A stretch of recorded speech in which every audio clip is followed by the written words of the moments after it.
Gold trusted gold buyers. మీరు తాకట్టు పెట్టిన బంగారాన్ని విడిపించి ఈ రోజు ఉన్న మార్కెట్ ధరకు కొనబడను. మీరు ఒక మాట అన్నారు, మహా అయితే వాళ్ళు పర్సనల్గా వెళ్ళి వాళ్ళ క్యారీవాన్లో కూర్చుంటారు కానీ అంత మించే ఉండదని చెప్పి. బట్ అలా కూడా కూర్చొని ఒక హీరో మీద ఎప్పుడు కూడా తను కావాలనుకుంటే సెట్స్లో రాజభోగాలు వస్తాయి. బట్ ఎప్పుడు కూడా ఒక చెట్టు కింద కుర్చీ చేసుకుని కూర్చుంటాడు ఒక హీరో. ఆ హీరోతో మీరు పనిచేస్తున్నారు. ఆ హీరో మీద విపరీతమైన నెగిటివిటీ వచ్చింది. ఎవరో అర్థమైంది ఆ హీరో? పవన్ గారు, బాలకృష్ణ గారు. బాలకృష్ణ గారు ఏమో నెగిటివిటీ ఆయన అది ఓ లోకం అబ్బా. ఇప్పుడు ఆయన రెడీ అయ్యే వరకే క్యారవాన్లో ఉంటాడు. వస్తారు ఒక కుర్చీ వేసుకుంటారు, బుక్కులు పట్టుకొచ్చుకుంటారు ఆయన. లేదంటే ఏదన్నా గ్రాంధికం సంబంధించి పద్యాలకు సంబంధించి ఆ సినిమాకి సంబంధించి అవి వింటూ ఉంటారు, లేదంటే బుక్కులు చదువుతూ ఉంటారు. ఆయన ఎప్పుడన్నా సరదాగా ఉంటే వాళ్ళని ఇళ్ళని పిలుచుకొని 4 మంచి మాటలు మాట్లాడుతారు, అంతే. ఇంకా ఆయన పని. కాకపోతే టైం అంటే టైం, ఆ స్ట్రిక్ట్నెస్ అది ముందు నుంచి ఉంది కాబట్టి ఇది ఉంది అంతే. నెగిటివ్ అనేది ఆయన పైన నెగిటివ్ చేస్తున్నారు. అది ఈ చెప్పేటోళ్ళు చేసింటారు.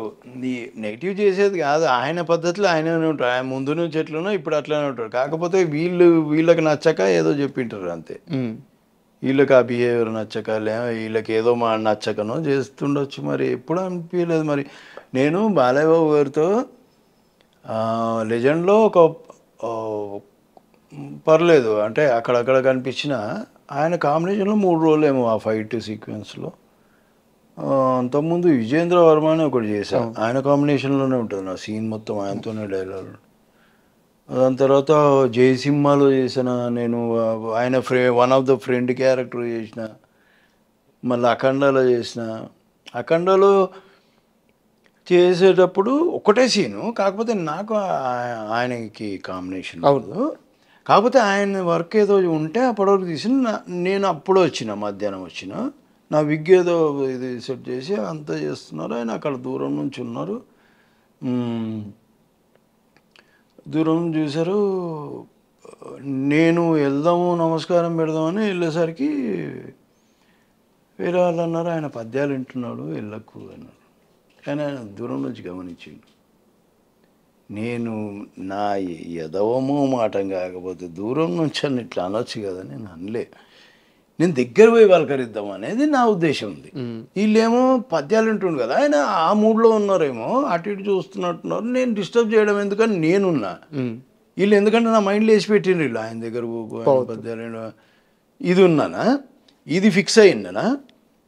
ఆయన ఇంకా ఇదంతా అయినాక దగ్గర పోయినబ్బా, దగ్గర పోయి సార్ నమస్కారం, ఎవరు సార్ నేను శేఖర్ అని, మనం ఇంతకుముందు మీతో వర్క్ అన్నాడు. బాగా దెబ్బ పట్టేదిరా అనుకున్నా. అంతకుముందు నన్ను చేసి వల్ల నా పేరు పెట్టి పలకరించారు. ఏమి శేఖరా ఎటే పోతున్నావు, సిగరెట్ దానికి నేను పక్కన పోతుంటే వాళ్ళు అందరూ ఫ్రెండ్స్ అందరూ ఒక్కోసారి వస్తారు, ఆయన ప్రొడ్యూసర్లు వాళ్ళు వచ్చినప్పుడు బయటనే కూర్చొని ఉంటారు, క్యారవాన్లో ఎక్కరు, అందరూ బయటనే కూర్చొని ఉంటారు. అందరితో పాటు కూర్చొని ఉంటారు. వెళ్తే అలా పలకరించా, అయ్యా ఇప్పుడు ఏమైంది అయ్యా, ఇది ఎఫెక్టే పడ్డది అనుకున్నా నేను. ఎందుకంటే మనిషి చూసినప్పుడు కాంటాక్ట్ అయినప్పుడు నేను చేయాలి కదా, నేను చేయలేదు. నేను ఆ మాటలు వినడం ఎందుకు, నేను ఇది చేసినది అని ఆలోచిస్తున్నా. మళ్ళీ ఇక విగ్ అది పెట్టుకుంటే జర డిసప్పాయింట్మెంట్లు ఉన్నా. వచ్చి గడ్డము విగ్గు సరి చేసిపోయింది మన అనుకున్నమ్మా అనుకున్నా. అసలు ఆయన సీన్ లేదు అప్పుడు, ఆయన సీన్ లేదు, ఆయన షార్టే లేదు అసలు. వచ్చిండు ఆడ అన్ని పద్యాలు అన్నీ వినేసి ఆడ నుంచి వచ్చి ఇలా వచ్చి మళ్ళా ఎగ్గు చేసి ఇది ఇలా ఉండాలి సెట్ చేసి అప్పుడు వెళ్ళిపోయాను. అప్పుడు రిలాక్స్ అయినా అమ్మ ఆయన. లేకపోతే ఒక సీన్ కూడా ఇదే ఆలోచనలు ఉంటుండే నాకు మనసులో, అరే ఇట్లా అయిపోయింది ఏంటి అని. అట్లాంటి సీన్ సార్ మీకు సంబంధం లేదు అసలు, బట్ చాలామంది ఆడియన్స్కి ఇది తెలుసుకోవాలని ఉంది. ఒక సీరియస్ క్వశ్చన్ ధైర్యం చేసి అడుగుతున్నాను. జూనియర్ ఎన్టీఆర్ గారు, బాలకృష్ణ గారు, వీళ్ళిద్దరికీ ఒకరి మీద ఒకరికి ఎంతటి ప్రేమ ఉంటుంది ఎప్పుడన్నా గమనించారు? వారి మాటల్లో, ఎన్టీఆర్ గారి మాటల్లో బాలకృష్ణ ప్రస్తావన కానీ, బాలకృష్ణ మాటల్లో ఎన్టీఆర్ గారి ప్రస్తావన కానీ ఎప్పుడన్నా రావడం మీ ముందు ఉన్నది ఉన్నట్టు చెప్పండి సార్ తెలిస్తే. మీకు ఫస్ట్ ఆఫ్ ఆల్ ఒకటి చెప్తా, ఇప్పుడు మీరిద్దరు వీళ్ళు మాట్లాడుకుంటున్నారో నేను ఆడుండా. ఎవరైనా సరే వాళ్ళందరూ మాట్లాడుకుంటాము, నేను ఉండా, పక్కకి వెళ్ళిపోతా. నాకు ఈ రాజకీయాల గురించి ఇంట్రెస్ట్ కానీ వీళ్ళు ఏం మాట్లాడుకుంటారనే ఇంట్రెస్ట్ కానీ నాకు ఉండదు. ఎప్పుడన్నా పొరపాటున కూర్చోవాల్సి వస్తే కూర్చుంటేనే తప్ప అప్పుడు నా ముందు ఇవేమీ జరగవు. నేను వినడమే. ఇప్పుడు మీరు ఎట్లా వింటారో నేను అట్లా వినడం అంతే. వాళ్ళు ఇట్లా అనుకున్నారంట, వీళ్ళు ఇట్లా అనుకున్నారంట, అంతేగాని నాకైతే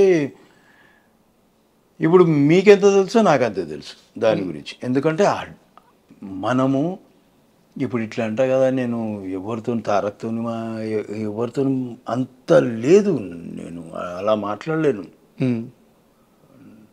మీకు చెప్పిన బేసిక్గా వేషం అడగనికనే మాట పడే మనిషిని నేను. నాకు ఈ క్వశ్చన్లకు ఆన్సర్లు నాకు ఎట్లా దొరుకుతాయి? నేను అడగాలి కదా ఫస్ట్. నాకు ఈ క్వశ్చన్లకు ఆన్సర్లు దొరకాలంటే నాకు అస్సలు నాలెడ్జ్ లేదమ్మా దాని గురించి కానీ, పాలిటిక్స్ గురించి కానీ ఏం నాలెడ్జ్. బాబాయ్ అంటే విపరీతమైన ప్రేమ ఉంది, కాకపోతే పరిస్థితుల వల్ల దూరంగా ఉండాల్సి వస్తుంది అని చెప్పేసి చాలా.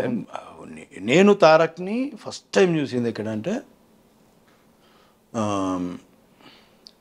అది ట్యాంక్ బండ్ దగ్గర ఫస్ట్ సినిమా వచ్చింది కదా, నిన్ను చూడాలని సినిమా. అక్కడ షూటింగ్ అవుతుంటే అప్పుడు చూసిన. సెకండ్ టైం ఎప్పుడు చూసిన అంటే నేను అక్కడ చూసినా కాబట్టి ఇక్కడ గుర్తు, దేవి థియేటర్ దగ్గర నరసింహనాయుడికి చూసిన సెకండ్ షోకి. సినిమా చూడటం కోసం ఆడ టికెట్లు వచ్చిన ఆడ ఫ్రెండ్స్తోని ఆడ బైక్ మీద ఉన్నాడు దానికి. అప్పుడు సెకండ్ టైం చూసిన బాబాయ్ సినిమాకి వచ్చాడు. అది చూసిన. మరి అంత అభిమానం లేకపోతే ఎట్లా వస్తారు? అంత ప్రేమ లేకపోతే మనం అనుకుంటాం కానీ ఆ బ్లడ్ రిలేషన్ అబ్బా ఎక్కడ పోదు ఉంటుంది. మేబీ అక్కడక్కడ అంటే ఈ ఆయన జర గంభీరమైన మనిషి బాలేవు అనుకునేటోళ్ళు ఏమనుకుంటారో మనకెందుకు మళ్ళా.